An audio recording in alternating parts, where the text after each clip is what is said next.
আপনারা জানলে অবাক হবেন, একটি প্লেনের যাত্রীসহ এবং পাইলট ৩৪,০০০ ফিট উঁচুতে অজ্ঞান হয়ে গিয়েছিল। ফ্লাইটটা যখন সাইপ্রাস থেকে গ্রিসের দিকে উড়ান দিয়েছিল তখন সমস্ত কিছুই নর্মাল ছিল। যখন অনেক উঁচুতে উঠে যায় তখন পাইলট সহ ১২১ জন আর প্লেনটি অটো পাইলট হিসেবে উড়তে থাকে। আর গ্রিসের উপর দিয়ে উড়ে যাওয়ার সময় সেটা গোল গোল রাউন্ড দিতে থাকে। আর গ্রিসের এয়ারলাইন থেকে ওখানে কন্ট্রাক্ট করে, কিন্তু কোনো উত্তর আসে না। তারপর গ্রিসের F-16 ফাইটার জেট পাঠানো হয়।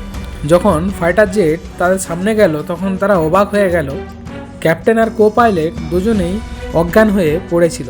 আর ফ্লাইটের সমস্ত লোকের এই একই হালাত ছিল। তারপর হঠাৎ করে দেখা গেল একজন ফ্লাইটের ভিতর থেকে কন্ট্রোল করার জন্য চেষ্টা করছে, কিন্তু এটা দেরি হয়ে গিয়েছিল কারণ প্লেনের ফুয়েল শেষ হয়ে গিয়েছে। পাহাড়ি উপত্যকায় এসে প্লেনটি ক্র্যাশ হয়ে যায়। কিন্তু এখন প্রশ্ন হলো, প্লেনে কি হয়েছিল? পাইলট এমন একটা বাটন ভুলে গিয়েছিল যেখান থেকে বাইরের হাফ কম্পোস্ট হয়ে অক্সিজেন তৈরি করে এবং ভিতরের লোকেদের অক্সিজেন প্রদান করে, এবং অক্সিজেনের কমের ফলে হাইপক্সিয়া হয়ে সবাই অজ্ঞান হয়ে গিয়েছিল।